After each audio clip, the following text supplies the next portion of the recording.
Hello everyone, this is part 5 of What If Naruto Travels Back in Time, and I hope you guys enjoy this video and to like, to subscribe, and check out the playlist, to see more comment down below. Now let's start the intro. They call me a god. They call me a god. They call me a god. Naruto, Kakashi, come here, I think this is it. Both shinobi quickly moved over towards where Darui was standing, brushing his hand across a wall. What is it? Naruto was waving his hand in front of his face in an effort to keep from breathing in so much dust. They were in one of the ruined buildings of Uzushiogakure, looking for something. They weren't sure what, but the Chushikage had mentioned they pillaged an incomplete scroll that looked like a very powerful teleportation or transmission jutsu of some sort back during the Second War. The three of them had come to what was left of the old village in hopes of finding some clues. Yeah, look, Kakashi, open the scroll. I think the script on it matches the same script on the wall. Kakashi pulled the scroll out of the holder on his back, and opened it up. Moving it up against the wall, the trio compared the script, looking at both of them to see if it was a match. The scroll itself told them that the technique was in fact a method of transportation, and that it required a lot of power. But exactly what it did was what they were trying to find out. Naruto started to move down to examine the rest of the wall. The pictures on the wall were drawn in a series, and in each series there was one person standing in the middle. He wasn't completely sure, but it looked like they drew that person at different ages, because as the pictures continued the person in the middle would get taller, and then eventually started using what he guessed was a cane. It was the first three and last three pictures that made him curious, because they were exactly the same. Well, there was one single difference. The person in the middle of the first three was no longer in the middle of the last three, he was off to the side. But the person in the middle of the first three was the same as the person in the last three. There was something else that was nagging at him though. Hey Kakashi. Naruto shouted in the direction where Kakashi was. It seemed he and Darui had moved off to examine something else down the long hallway. Yeah, what kind of technique did you think this was? A space and time one, from a couple of the script runes I saw, including the ones you recognized. That style is normally how you transport things anyway. Why? Because I see part of the Horatian seal on the wall here. It only took a moment for Kakashi and Darui to arrive next to him, and he pointed out where the seal was on the painting. It was right under where the person in the middle was standing the whole time. He was too busy paying attention to the person, and not the script under him. Something I don't understand, Naruto began to comment, is that I only recognize the movement part of the seal because all Horatian does is move me forward in time to my destination, and then barely a second back in time, so it seems like I'm moving instantly. But there is a lot more to this one. He further explained what he had noticed about the images, especially regarding the person in the middle and how that changes in the last three pictures. Based on his explanation, it only took Darui another moment to piece it all together. It's time travel, but it looks like the purpose is to take a large leap back in time. The person in the middle stays the same the whole time, it's just that the first person in the middle moves off to the side as he observes a younger self in the past. Daru's hand traced the lines of the seal under the person in the middle before he stepped backwards, observing the whole thing again. Kakashi, look, didn't we see a pattern like this in the other room back there? Yes. The silver-haired man nodded as he examined the images with his original uncovered eye. Each of the people is standing in one of those circles we saw on the floor in the other room. Why do they have to stand there? Naruto inquired. I'm not certain, but the only thing I can suggest is that they are powering the seal in the middle. I don't know if you feel the pull, Naruto, but Minato-sensei always said that the larger the distance he had to travel, the bigger the drain he felt on his chakra. Kakashi reached out and brushed some dust away from the painting. It seems to me that the further back you want to travel, the more power it would take.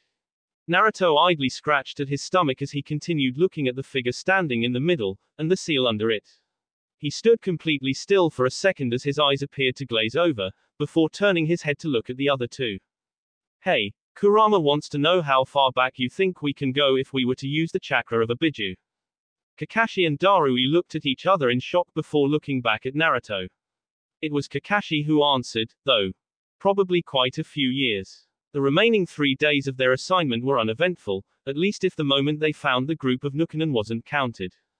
The only real excitement that happened was when two of Naruto's clones began to do a collaboration technique of wind and water in order to quickly eliminate a bandit camp they happened to pass. It gathered Mikoto's interest, making her request to do an experiment with her affinity, fire. The two of them quickly learned that the great breakthrough and phoenix flower techniques, when mixed, make for quite the impressive display. Most of the remainder of their other days were spent doing the actual searching for their objective, though each consecutive day Mikoto asked that they return to the inn earlier and earlier. He wasn't complaining about it one bit either. Mikoto was a very interesting woman and had plenty of stories to share that revolved around her and Kushina or her genin team and the things they did to get Jiraiya to stop being a pervert. Naruto desperately wanted to share some of his stories with her, but pretty much everything he wanted to tell her was considered classified at the moment. As it was, he was conflicted about telling her certain things about himself. Not because they may sound absurd, even if they would, but more or less because he didn't want Mikoto to like or dislike him for the wrong reasons at this point in their friendship.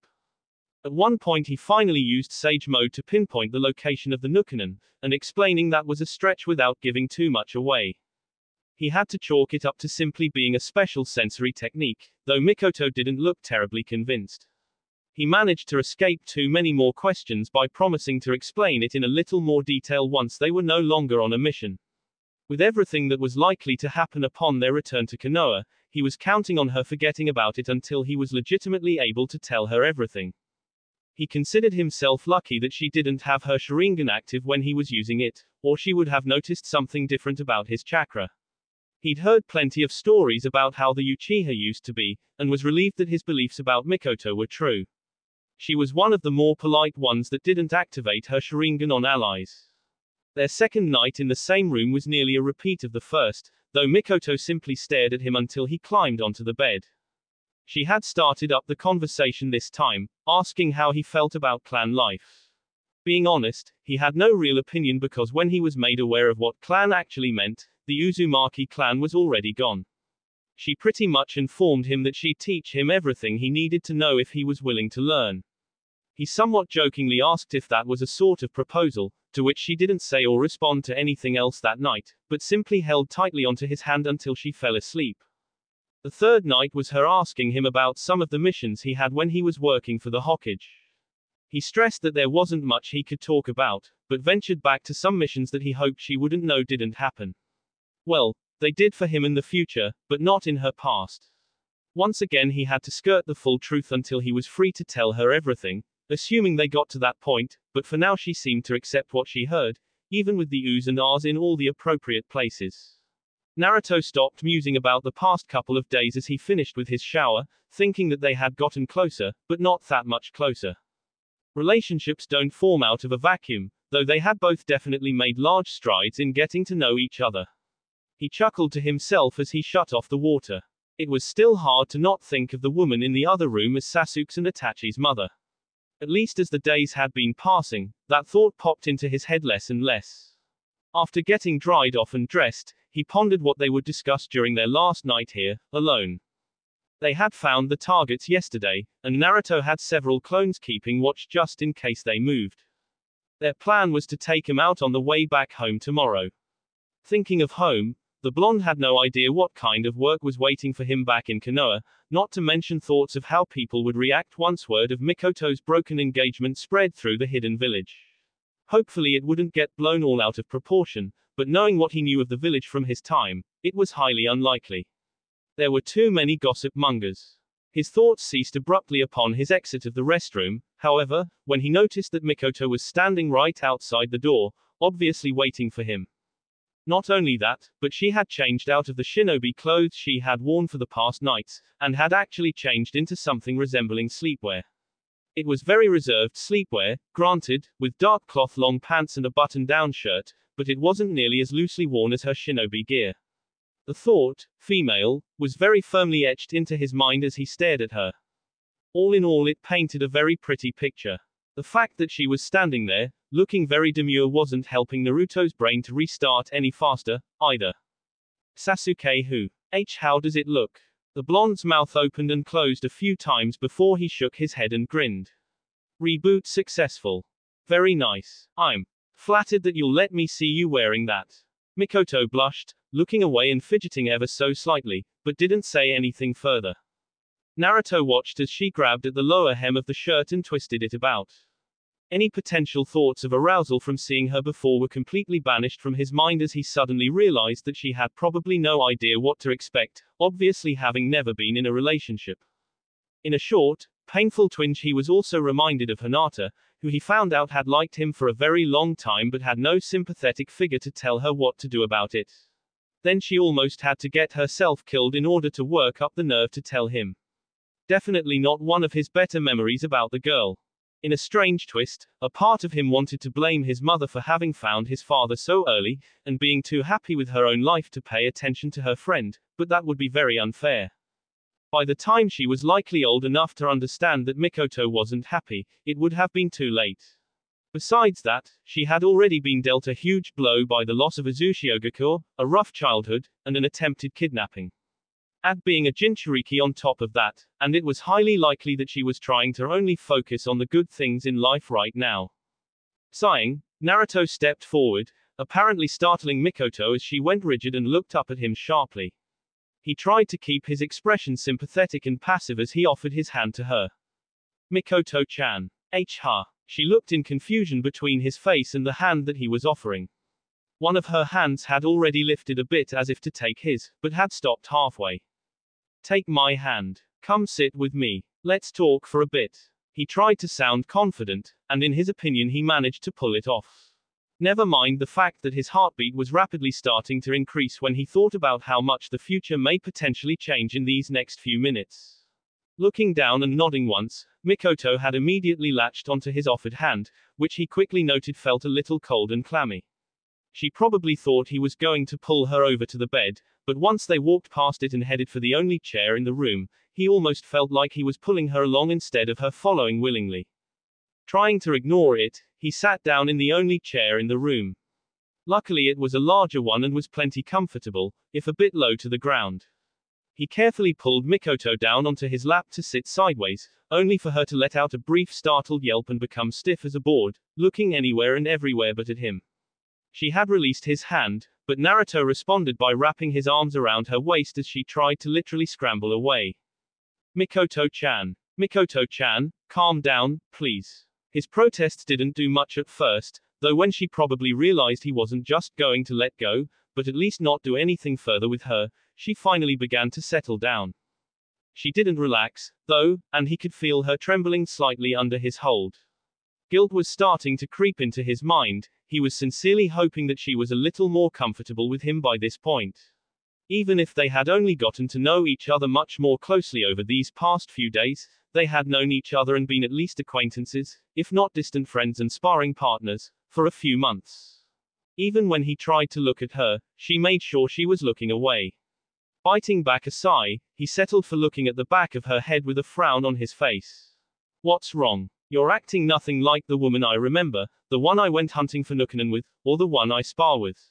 I didn't want to startle you, but I wanted our talk to have some meaning. I'm sorry if I scared you. Naruto resisted the urge to release her so that he could run one of his hands back through his hair. If you want to get up, we can go talk some other time. She stopped moving, and didn't seem to be as stiff, but was still trembling. I'm just not used to this. Her voice came out so soft, he barely heard it. But it was there, and that was all he needed. Being this close to a man. She shook her head, slowly. Being this close to anyone. Another shake, faster this time. Intimacy. Mikoto stilled again, and didn't breathe either, as if she was seriously contemplating the word. Slowly she inhaled again, relaxed a bit more. Yes, intimacy. I've never been intimate with anyone. Like this. She gestured at the air with her hand for a second, searching for the right word. I don't think scared is the right word. I'm not scared of being close to you. Nervous, maybe. Other than my parents and Kushina, I never really get close to anyone. Naruto was still frowning. Just what kind of environment was it like growing up with the Uchiha? To be scared to get close to anyone, physically and emotionally. That must suck. She always spoke like she was close to her father, though perhaps it was more respect than genuine affection. Maybe he was a comfortable closeness, whereas he was someone she was interested in and she didn't know how to express that. As for Kushina, it was likely something that Mikoto had simply adjusted to because he could tell early on that his future mother was one of those touchy-feely types.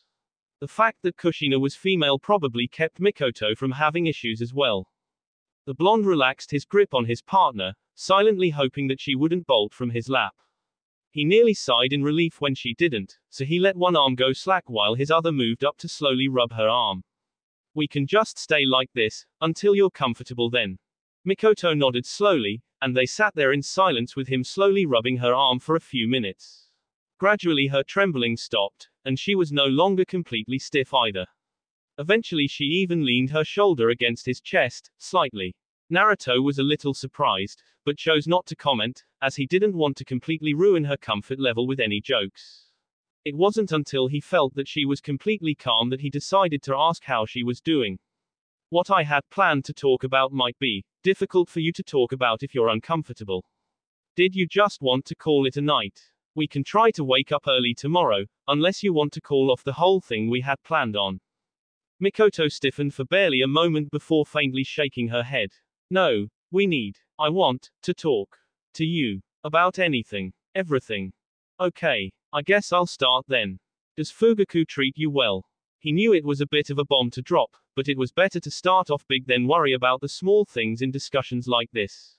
It let him know where the conversational boundaries would lie. Doing that often came in handy dealing with shinobi from other nations who didn't enjoy taking orders from him. He would always be thankful for Shikaku teaching him the things he did. Mikoto had stilled for several seconds before turning to look at him, though she looked more confused more than anything else. I don't understand what you mean. He treats me as one should treat the heir to the clan. Naruto shook his head, frowning. Do you want to be treated like the heir, or do you want to be treated like a woman, as Uchiha Mikoto? Not as an object or title, but an actual human being with her own wants and desires. When Mikoto looked away but didn't reply, Naruto decided to continue. The first time I saw you with him, it was right before I called you to go with us for the Kiri mission. He looked bored, and you looked sad. I was about to ask you to go do something right then, after I gave you the mission, but I knew it wouldn't be proper. It wasn't my place.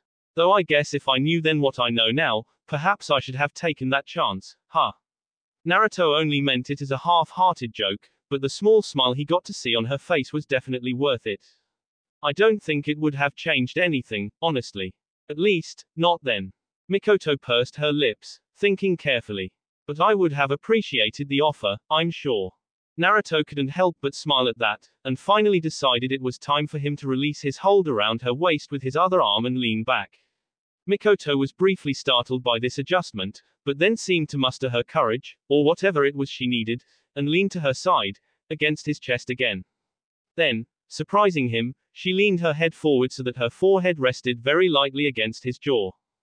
He grabbed one of her hands with his, and wrapped his other arm around the back of her waist. She didn't stiffen, this time, and even returned the grip his hand had on hers. So, Mikoto-chan, what is it you are looking for? Naruto listened as she inhaled deeply, then exhaled. What do you mean? What are you looking for in the person who you want to marry? She was quiet for a moment, then slowly asked, does that really matter? Of course it matters. How else do you expect to be happy? There was another quiet pause, where he could only hear the sound of her breathing. I've never really thought about it before. I always grew up knowing what I might have to expect. Had my mother lived longer, I might have had a sibling who could take up the leadership position of the clan. But since she didn't, the responsibility fell to me to find someone worthwhile to wed.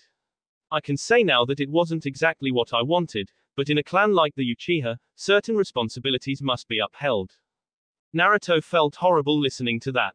Not only because of what she said, but because that was the most he'd gotten her to say at one time since they left on this mission.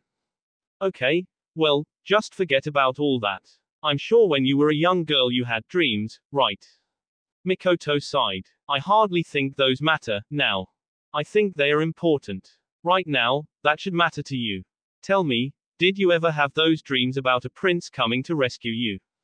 Naruto's tone had a teasing lilt, which Mikoto immediately picked up on. He heard her chuckle, and a moment later her free hand whacked lightly against the center of his chest. No, there was never a prince. Or anyone really. I didn't need rescuing. I would be happy with someone who didn't treat me like a trophy, and who wanted children. I didn't know what having children meant at first, but even after I learned, I realized I wanted my own. Well, at least there was something Fugaku did right in his time. How many? He felt Mikoto shift against him before she answered, as if she was trying to get more comfortable. 3. 2 boys and a girl. Any particular order? He felt her head shift slightly against his in a small nod. The boys first. They could lead the clan together. She hummed for a moment. Then the girl. So I could dote on her and she wouldn't have to grow up, like I did. It sounded close to what really happened from his time, and Naruto wondered for a second why there was no third child in his time. Maybe Kurama's appearance and the blame placed on the Uchiha clan tempered that desire. Nodding his head slightly, Naruto murmured, "That's a nice dream. I was an orphan, so I always wanted a big family." Oh, she sounded intrigued and surprised, and though he couldn't see her face at the moment, Naruto wanted to imagine that she was at least grinning. "How many for you?" "At first, I always thought 2 was a good number. A boy that I could teach all my killer techniques to, and a girl so that I could threaten boyfriends." Mikoto burst out into giggles at that, and Naruto found himself loving the sound. "Only 2. That's not very big, even though you said that was what you wanted at first." She pulled her head back, probably so she could look at his face. He turned his own head slightly to look at her as she continued, "What about now?" "Now." Naruto broke out into a big grin. "Definitely 9. 9. Mikoto was obviously startled for a brief moment before she burst into laughter at this one. "What could possibly make you want 9? She asked in between chuckles. "Here's to you, Kurama." "Oh, I don't know. I always thought it was a nice number. 8 just seemed like a strange place to stop and 10 seemed like a little too much to handle, but 9 seemed just right." Mikoto continued laughing, and Naruto found himself chuckling along with her.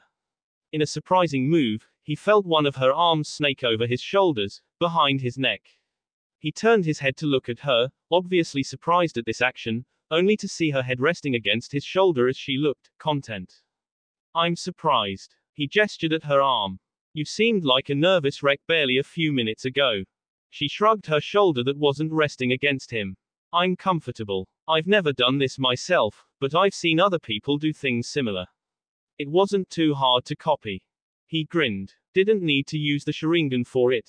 No Sharingan needed," she said between more laughs. Thinking of her laugh, he realized it was showing up more and more, and he was grateful for it.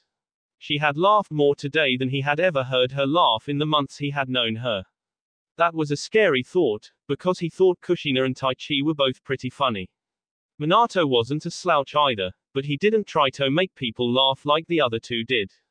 They were quiet for several moments as what they were talking about settled in their minds. Or at least, that was the case for Naruto. He had barely faced forward again when Mikoto spoke quietly in his ear. "I'll give you 5. His head snapped back around, giving her a surprised look. "5? You mean 5? When he didn't continue and his expression seemed to glaze over, she chuckled and grinned, apparently pleased with his reaction.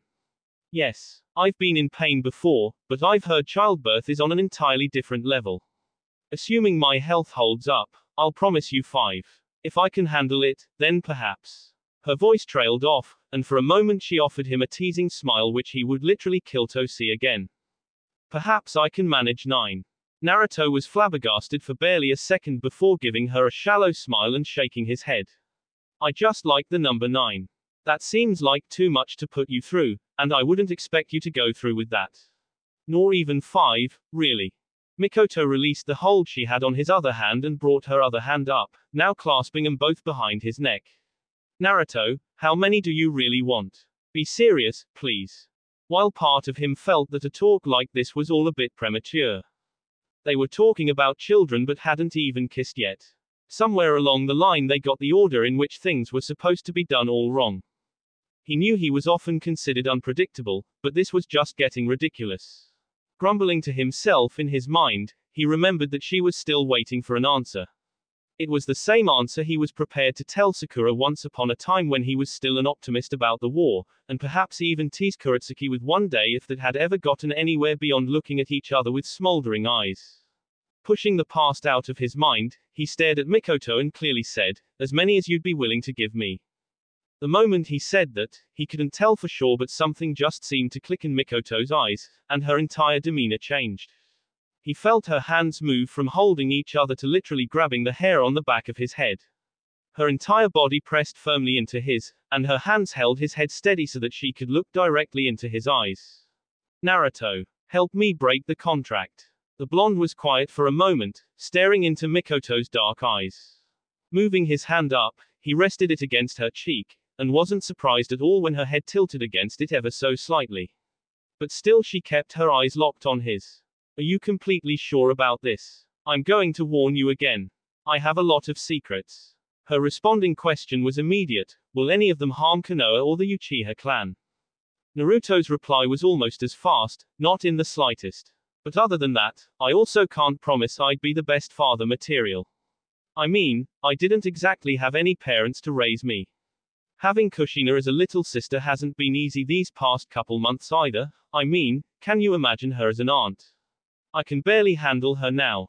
Oh, and on top of that, there is always Naruto. He blinked for a moment after being suddenly cut off, looking like a Nara deer that was just caught in a flashy jutsu. "You are? Yes, Mikoto-chan. Shut up and kiss me." The rest of that night had ended pleasantly enough, and the pleasantness had continued into the morning and a large portion of their journey back to Konoha.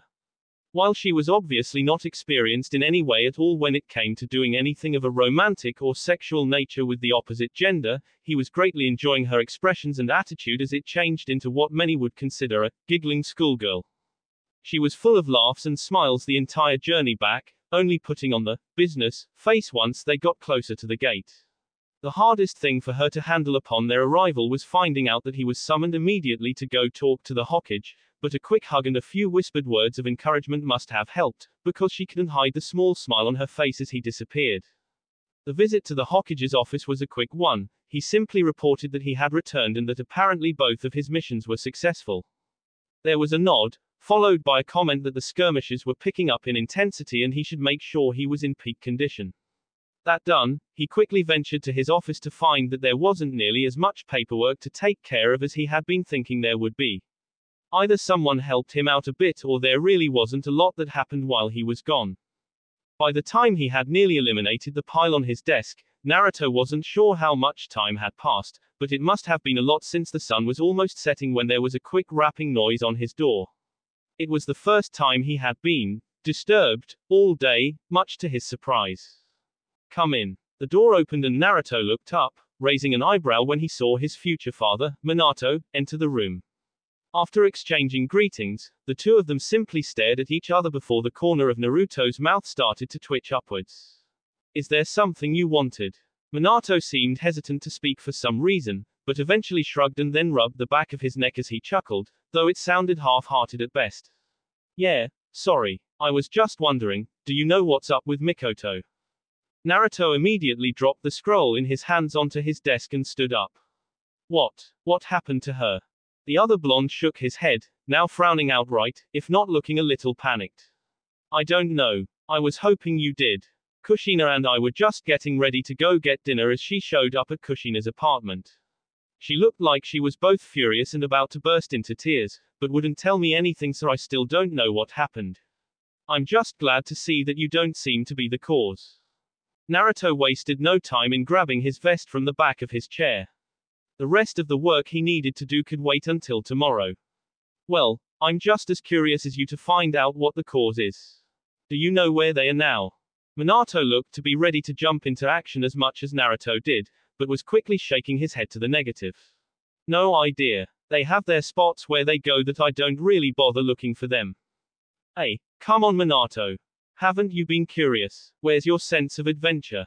"I'm curious but not stupid." Minato's voice was dripping with sarcasm.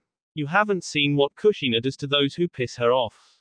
Naruto could only agree to that. It was likely from the stories he had heard and from what his mother told him briefly when he encountered her in Kurama's seal that anyone who crossed her would likely never be the same again. "Fine, but as her friends, we should be worried for her, right? I think we can use that excuse in case Kushina starts waving her fist at us. I mean, I'd go ask Kagami-san, but I'd rather use him as a last resort. Besides, he may not know either. Minato actually stopped fidgeting and appeared to consider this for a moment before slowly agreeing. Fine. But if we get in any trouble, I'm blaming you. Naruto just shrugged and waved it off. If Kushina did get overly protective, hopefully Mikoto would call her off. Whatever was going on, he didn't think Hugh is the cause of it. He hoped not, anyway. Otherwise he might be visiting his grave earlier than expected. So have you plastered your seals all around the village yet? Only in the main places of the village. My usual training grounds, this building, my apartment, Kushina's place, the... Oh ho, Kushina gets one, but I don't. I see how it is. Minato just gave Naruto a dead stare, though the other blonde just chuckled and waved it off. Sheesh, can't take a joke. Come on, Databio. I can appreciate jokes, I just don't think now is the time. Minato's lips were twitching upwards at the verbal tick, however. It was rather amusing for him how Kushina had become a lot more aware of her, Tobane, tick ever since Naruto showed up. Letting out a sigh, Naruto shook his head and held out his hand. You're right, sorry. It's just a defense mechanism for handling my worries. Pick a place and we'll start from there. I understand. Grabbing Naruto's forearm, Minato made a seal with his free hand, and faster than he could blink they were both transported to a spot just behind the check-in booth at the main gate. Releasing his arm, Minato looked around as Naruto stared at the entrance to the village. Construction traffic had slowed significantly by this time of the day. You think they went outside the village proper? Naruto gestured towards the entrance with his thumb. It's possible if they went to one of the training areas. How do you want to do this, anyway? Split up and meet back here in a half an hour. Naruto thought about that for barely a moment before shaking his head. I'll send out some shadow clones. They'll explore for a bit and report back to me. If they have no luck then we'll go. Minato gave him a skeptical look. Shadow clones. You know how much chakra they use, right? Of course I do. They're one of my main techniques. I haven't really had to use them much at all lately, though. Barely a second later nearly 20 clones appeared in a semicircle behind Naruto. He'd gotten so much practice using them that he didn't really even need to make the molding sign to create them anymore, nor did he have to announce his intentions to them. Without a word, they all immediately took off in different directions. Naruto simply stared at a speechless Minato, who was watching the clones with wonder. He'd purposefully avoided using them in spars with his future father so that he could get some good one-on-one combat experience.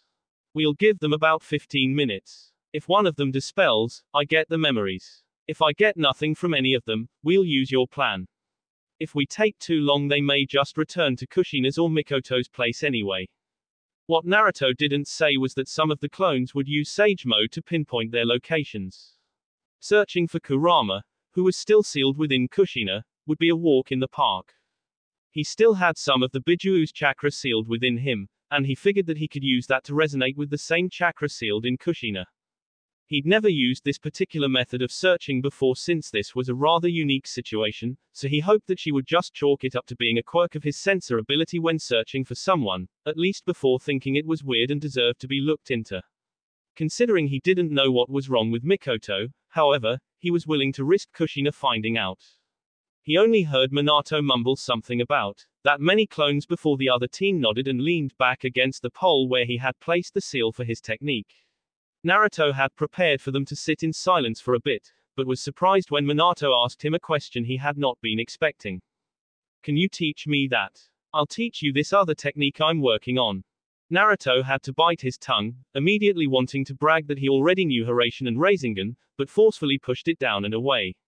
Sometimes he still had trouble separating the man who was his father from the 18-year-old in front of him. We'll have to ask the old man about it. Since it's in the Forbidden Scroll I can't teach you anything in there without permission. There was a certain allure to making his father even more of a badass with shadow clones, though they didn't hold up too well using the Hiraishin. He knew from experience. Oh, alright, that's fair. Naruto idly wondered if Minato was always so agreeable. If they hadn't died the day he was born, his mother probably would have worn the pants in their family. Or rather, she would, because he was making sure they both stuck around this time. The two of them stood around in silence for the rest of the time they waited, both agreeing not to jump to any conclusions regarding Mikoto until they had a better understanding of the situation. Barely a few minutes later, his clones had managed to isolate Kurama's suppressed signature, and moved in closer to verify where Kushina and Mikoto were, by extension. They were at one of the more secluded training areas, sitting by a tree that was at the top of a decently sized hill. Found them. They're at one of the training grounds, 16, I think. It's outside the village behind the monument, near a few trees at the edge of a big hill. Minato looked surprised at first, then completely shocked as Naruto was able to pinpoint it so precisely. He opened his mouth but Naruto continued talking and cut off anything he was going to say. I know you want me to tell you how I found them so quickly, all I can say is that it's classified right now. Other than being able to confirm that I am a type of sensor, I may be able to tell you more soon. If not, you'll definitely find out the day you put on the big hat. The two just stared at each other for a few seconds, one incredulous, the other as if he was just speaking simple truths. Once again Minato managed to shake himself out of whatever stupor he was in, and gestured for Naruto to lead the way. Nodding quickly, he took off to the rooftops, Minato right on his heels. Jumping quickly from rooftop to rooftop, then running up the side of the rock wall where the monument was, it didn't take long for them to arrive. As soon as they landed nearby, both Kushina and Mikoto jumped to their feet, getting ready for potential combat.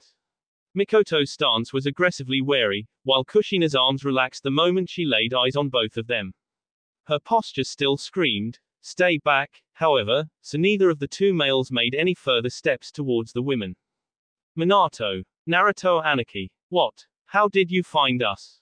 Naruto could see Minato pointing at him out of his peripheral, but resisted rolling his eyes and instead pointed at his own head and said, "Sensor." Mikoto still hadn't moved, but Kushina relaxed a little more.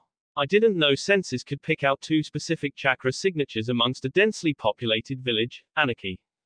Kushina-chan, I've already told you that both of your chakras feel different from everyone else. The redhead grimaced a bit, but nodded in acceptance. Kurama alone made her like a beacon to him when he used Sage Mode, even when he was sealed away like now. Her own individual chakra, however, was unique as well. It was hard to describe the difference, but it felt warmer, more vibrant. He claimed it was what Uzumaki chakra felt like, but since he had no way to sense other Uzumaki, he had no idea how much truth there was to it.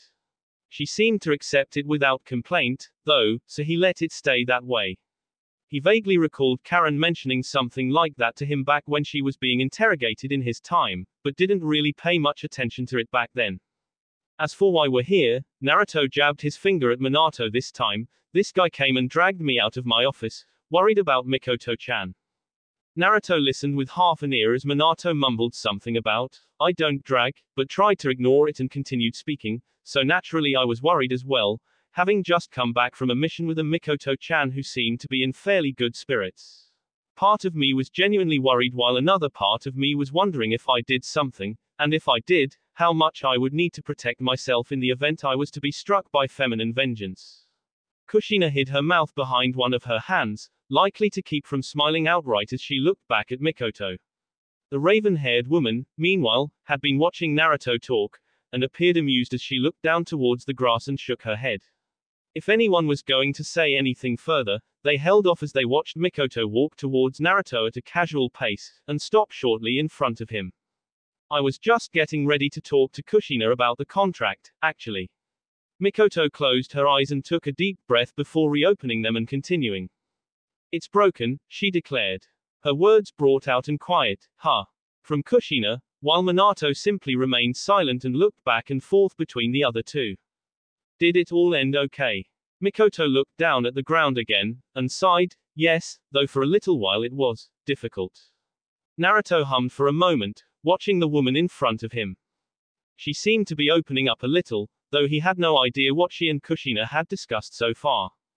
From the way the redhead was looking, she had no idea what Mikoto was talking about, but wasn't quite sure how to ask about it.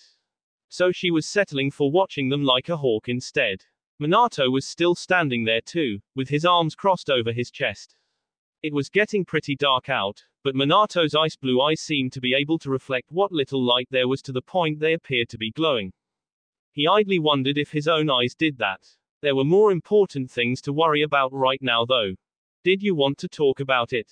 Mikoto looked into his eyes again, and a small smile twitched at the corners of her lips. That was a good sign. Yes, but I'd like a hug first. Naruto pretended to be affronted, placing a hand on his chest. What? You want a hug before you'll tell me anything? Blasphemy. His teasing was a good idea, as the twitching of her lips lifted into a full smile. Naruto acted as though that helped him to make up his mind quickly. Look at that smile. TCH, fine. You win. Get over here. As he opened his arms and grinned, Mikoto nearly launched herself against him, though not nearly at the full speed she was capable of. He did have to take a slight step backwards to brace himself, but quickly recovered. As he felt her arms wrap around his waist, he mumbled into her ear, asking if she really was all right. I'm fine now. Anything else that may have been said between them was cut off as a squeal sounded behind Mikoto, right about where Kushina was standing. Mikoto nay. Naruto Anarchy. In a flash, a red one, not yellow, she appeared next to them, her eyes wide. Both of you. Spill. Now.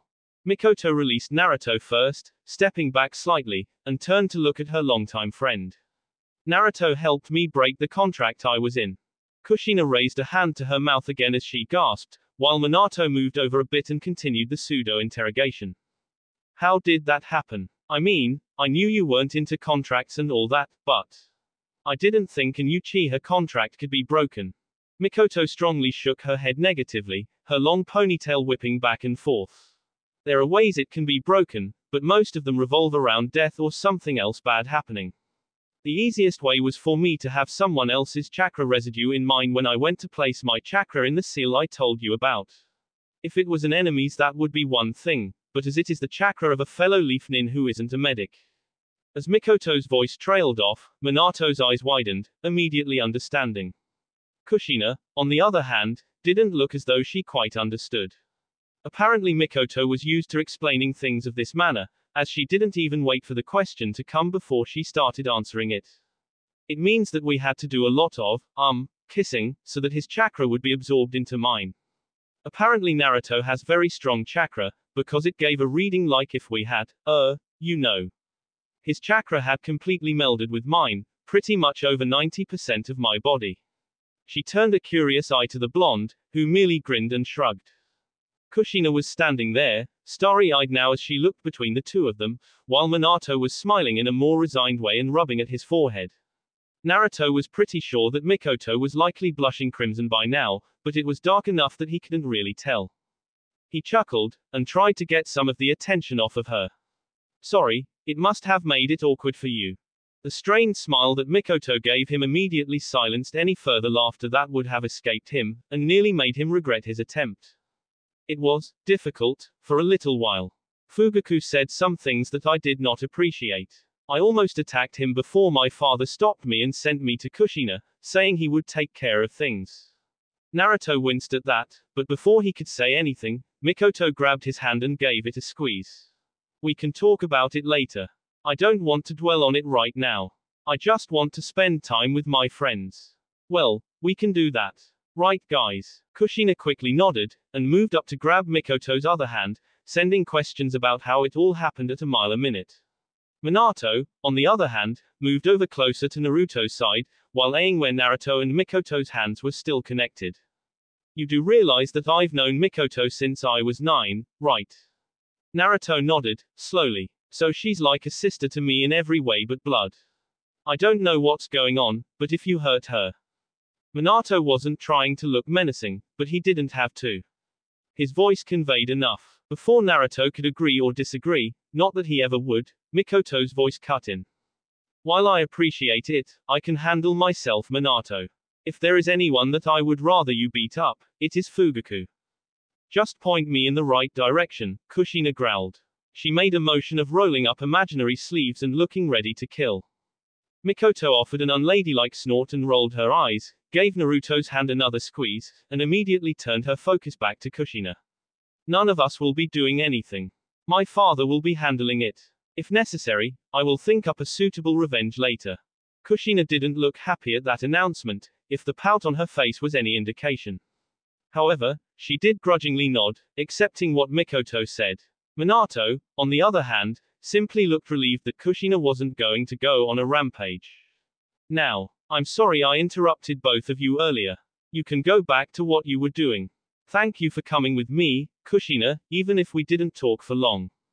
A small smile flickered across the redhead's face, but it didn't last long before concern took over. Are you sure you're going to be okay?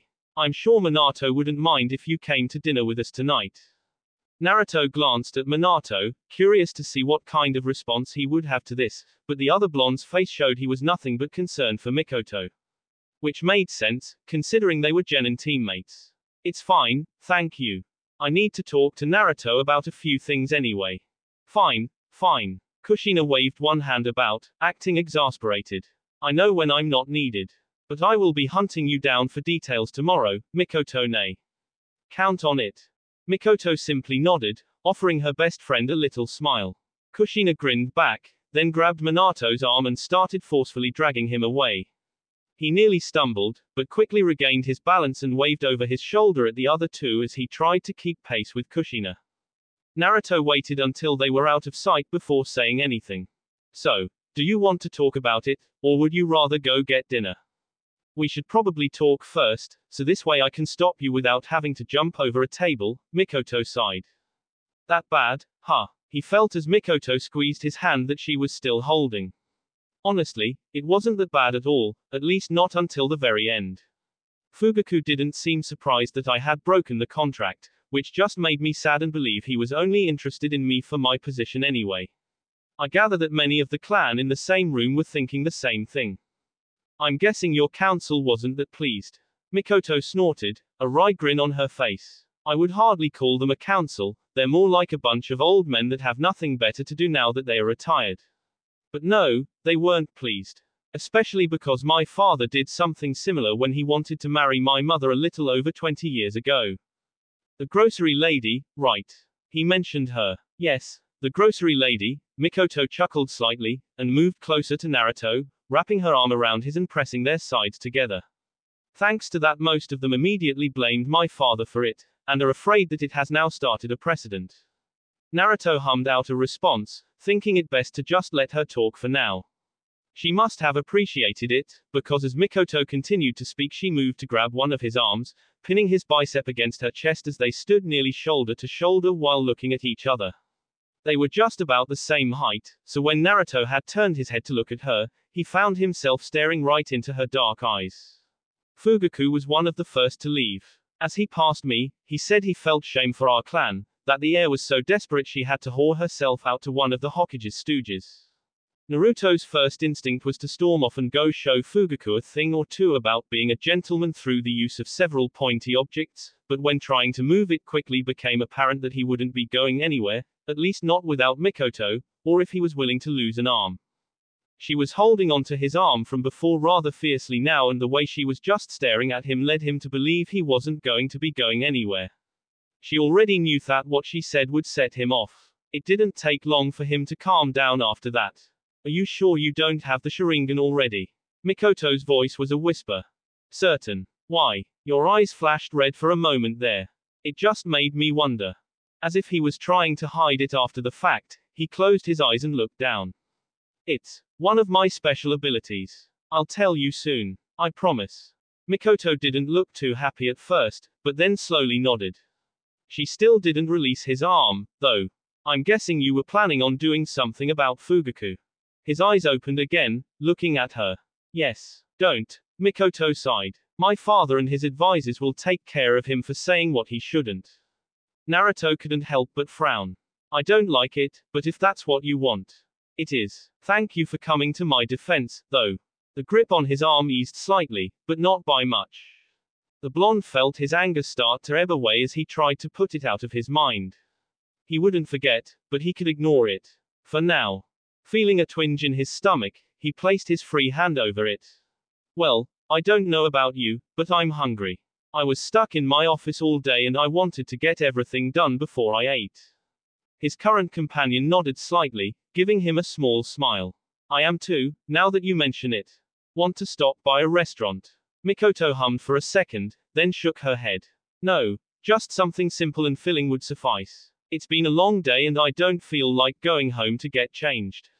Sounds good. A grin began to crawl over Naruto's face. Hey, I know Kushina might have already dragged you there before, but there is this up-and-coming stand which serves ramen that is to die for. That will be it for this video. If you want more, comment down below, like, subscribe. And see you guys later.